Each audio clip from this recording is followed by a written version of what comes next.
Hello everybody, this is Tofail Hoque and welcome back to my YouTube channel and again I'm back with another topic. আজকের এই spoken English ক্লাসে আমি তোমাদের সঙ্গে share করতে চলেছি বেস্ট কিছু ইংলিশ ওয়ার্ডস, একদম গুরুত্বপূর্ণ ওয়ার্ডস, যে ওয়ার্ডসগুলি আমরা প্রতিদিন ব্যবহার করে থাকি। আর এই ওয়ার্ডসগুলি হলো খাবার সম্পর্কে, ফুড অ্যান্ড ড্রিঙ্ক। ওকে, মানে কোনটা খাবারকে ইংরেজিতে কি বলে সেই সম্পর্কে আমি আজকের এই ভিডিওতে আলোচনা করব। আমি এই খাবারগুলির নাম অলরেডি বোর্ডে লিখে নিয়েছি এবং এদের ইংলিশ কি হবে সে সম্পর্কে আলোচনা করব। এবং ভিডিওটি অবশ্যই শেষ পর্যন্ত দেখো, কারণ এই ভিডিওটি দেখার পর তোমরা অবশ্যই অনেক কিছু খাবারের নাম ইংরেজিতে শিখতে পারবে এবং তোমার ভোকাবুলারিটা গ্রো হবে। Okay, so stay connected with me till the end and let's get started.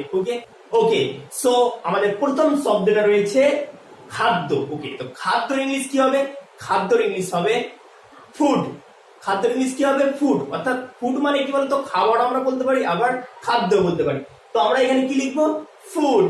ওকে, তাহলে ফুড মানে হয়ে গেল খাদ্য।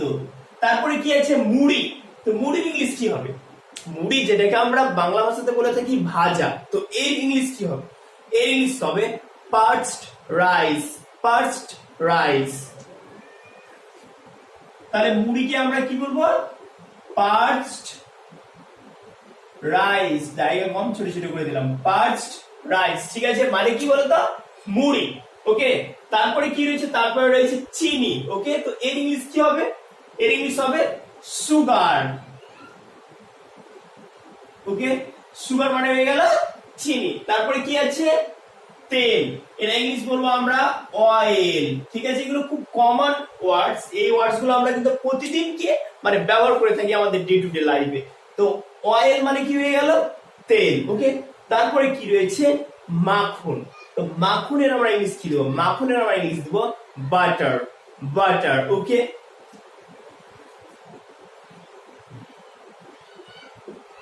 বাটার মানে হয়ে গেল মাখন। তারপরে কি আছে? চর্বি। তো চর্বির ইংলিশ আমরা কি দিব? এটা আমরা ইংলিশ দিব ফ্যাট। ফ্যাট। ফ্যাট। ফ্যাট মানে কি বলতো? চর্বি। এখানে ফ্যাট মানে মোটা না, কিন্তু ফ্যাট মানে মোটাও হয়, আবার ফ্যাট মানে চর্বি হয়। ঠিক আছে, আচ্ছা, তারপরে কি রয়েছে? তারপরে রয়েছে ঘি। ওকে, তো ঘিয়ের ইংলিশ আমরা কি দিব? ঘিয়ের ইংলিশ আমরা ঘি দিব। ইংরেজিতেও ঘি উচ্চারণ হয়। ঠিক আছে, আচ্ছা, তারপরে কি আছে? চিড়ে। তাহলে চিড়ের ইংলিশ আমরা কি দিব? চিড়ের ইংলিশ আমরা দিব beaten rice. Beaten rice. Beaten rice. Beaten rice মানে কি হয়ে গেল? চিড়ে। বিটেন রাইস মানে কি হলো? চিড়ে। ওকে, তারপরে দেখে নাও, তারপরে কি আছে? পিঠে। পিঠে। ওকে, তো এটার ইংলিশ আমরা দেব কেক। কেক। ওকে, কেক মানে অ্যাকচুয়ালি পিঠে। ঠিক আছে, এখন কেক মানে কি বলতো? কেক মানে কেক। ঠিক আছে, যেগুলো কেক এখন মডার্ন যুগে উঠেছে যে কেক, ওকে, ওটাকে ইংলিশে কেক বলা হয়। ওকে, বাট যেগুলো আগের যুগে কি করতো? পিঠে করতো এক ধরনের, ওগুলোর ইংলিশে কিন্তু কেকই হবে। ঠিক আছে, তারপরে পিঠের ইংলিশে কি বলবো? আমরা কেক বলবো, আর কেককে ইংলিশে কেকই বলবো। তারপরে কি আছে? রুটি। তো রুটির ইংলিশ আমরা কি বলবো? ব্রেড। ব্রেড। ব্রেড মানে কি হয়ে গেল? ব্রেড মানে হয়ে গেল রুটি। ঠিক আছে, তাহলে আমাদের এই পোরশনটা কমপ্লিট হয়ে গেল। খাদ্য, ফুড, মুড়ি, পার্চড রাইস, চিনি, সুগার, তেল, অয়েল, মাখন, বাটার, চর্বি, ফ্যাট, ঘি। ঘি। চিড়ে থেকে কি বলবো? Beaten rice. ওকে, পিঠে থেকে কেক, আর রুটি থেকে কি বলবো? ব্রেড। ওকে, তারপরে আমরা আবার এই ওয়ার্ডস গুলোকে এবার দেখে নিই। কি রয়েছে? নোনতা। তো এর ইংলিশ কি বলবো আমরা? নোনতার ইংলিশ বলবো সল্টি। কি বলবো? সল্টি। ওকে,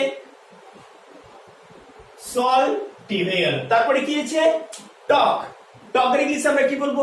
যখন আমরা খাবার খাই, কোনো খাবার টক থাকে, তাই না? তো টকের ইংলিশটাকে আমরা বলবো সাওয়ার। সাওয়ার। SOUR। সাওয়ার। তারপরে কি আছে? তেতো। তেতোর ইংলিশ আমরা কি বলবো? তেতোর ইংলিশ আমরা বলবো বিটার। বিটার, যেটাকে আমরা বলি তিক্ত বা তিতা বলি আমরা। ওকে, তো বিটার বলবো আমরা এটাকে, বিটার হয়ে গেল। তারপরে কি আছে? ঝোল। ওকে, এগুলো আমরা কি বলবো, ঝোলের আমরা ইংলিশ বলবো স্যুপ। যেমন করে দিতে পারি মাংসর ঝোল, মাছের ঝোল। ওকে, তো এছাড়াও ঝোল এমনিও হতে পারে। ওকে, তো ঝোলের আমরা ইংলিশ কি বলবো, স্যুপ। ওকে, স্যুপ মানে হয়ে গেল ঝোল। তারপরে কি আছে, দই। দইয়ের আমরা ইংলিশ কি বলবো, কার্ড। কার্ড, CURD, কার্ড মানে কি হয়ে গেল, দই। ওকে, তারপরে কি আছে, চাটনি। ওকে, চাটনি ইংলিশ আমরা কি বলবো, চাটনির ইংলিশ আমরা বলবো জেলি। কি বলবো, জেলি। জেলি, ঠিক আছে, জেলি মানে হয়ে গেল চাটনি। ঠিক আছে, তারপরে কি রয়েছে, তারপরে রয়েছে সর। সর, সর পড়ে যায় না, তো ওই সর এর ইংরেজি শব্দ হচ্ছে ক্রিম। ক্রিম, ওকে, CREAM, ক্রিম। ওকে, তারপরে কি আছে, ভাত। তো ভাতের ইংলিশ আমরা কি বলবো, রাইস। রাইস, রাইস মানে চাউলও বলতে পারি, আবার রাইস মানে ভাতও বলতে পারি। It depends on the sentence, যে কোথায় ভাত ইন্ডিকেট করছে আর কোথায় মানে চাউল ইন্ডিকেট করছে। ওকে, তো ভাত, তো এটাকে আমরা ইংলিশ কি বলবো, রাইস। ওকে, তারপরে কি রয়েছে, শরবত। শরবতের আমরা ইংলিশ কি বলবো, সিরাপ। সিরাপ, ওকে, সিরাপ হয়ে গেল। তারপরে কি আছে, ময়দা। ময়দার ইংলিশ কি বলবো, ময়দার ইংলিশ আমরা বলবো ফ্লাওয়ার। ফ্লাওয়ার, ওকে, তাহলে এটা হয়ে গেল ময়দা। ময়দার ইংলিশ কি বলবো আমরা, তাহলে ফ্লাওয়ার বলবো। ওকে, ওকে, তারপরে আমরা এই ওয়ার্ডসগুলি সম্পর্কে এবার জেনে নেব, যে এই বাংলা শব্দ, এই বাংলা ওয়ার্ডসগুলি ইংরেজি কি হবে সেটা আমরা জানবো। কি রয়েছে, প্রথমে মধু, তো ইংলিশ কি হবে, হানি। হানি, ওকে, হানি মানে হয়ে গেল মধু। তারপরে কি আছে, দুধ, এটাকে আমরা ইংলিশে বলবো মিল্ক। ওকে, তারপরে কি আছে, জল। জলের আমরা ইংলিশে বলবো কি, ওয়াটার। ওয়াটার, ওয়াটার, ঠিক আছে। তারপরে কি আছে, তারপরে আছে লবণ। লবণের আমরা ইংলিশ কি বলবো, সল্ট। সল্ট, ঠিক আছে, সল্ট মানে হয়ে গেল লবণ। তারপরে কি আছে, মাছ। ওকে, তো এটার ইংলিশ বলবো ফিশ। ফিশ, তারপরে আছে ডিম, এটাকে আমরা ইংরেজিতে বলবো এগ। এগ, তারপরে কি, তারপরে কি আছে, তারপরে আছে ডিমের কুসুম, তো এটাকে আমরা ইংরেজিতে বলবো ইয়ক। ইয়ক,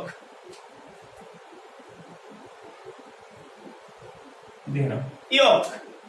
ইয়ক, ওকে, হস্যই ও ক, ইয়ক।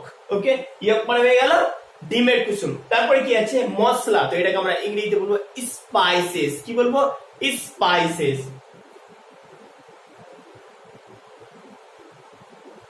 স্পাইসেস, স্পাইসেস মানে কি হয়ে গেল, মশলা। ঠিক আছে, তারপরে কি আছে, মিষ্টি। মিষ্টি ইংলিশ কি হবে, সুইট। সুইট, সুইট মানে হলো মিষ্টি। তারপরে কি আছে, মাংস, তো এটা আমরা ইংলিশ বলবো মিট। মিট মানে মাংস। মিট মানে মাংস। ওকে, সো আজকের এইগুলি ছিল ওয়ার্ডস, এন্ড আই থিঙ্ক এই ওয়ার্ডস গুলি তোমাদের অবশ্যই তোমাদের ভোকাবুলারিকে গ্রো করতে সাহায্য করবে। এবং এখানে অনেকগুলো হয়তো ইংরেজি ওয়ার্ডস রয়েছে যেগুলো তোমরা আগে জানতে না, তো সেগুলো শিখতে পারলে। এন্ড আজকের মতো এখানেই শেষ। Thanks for watching this video. Thank you.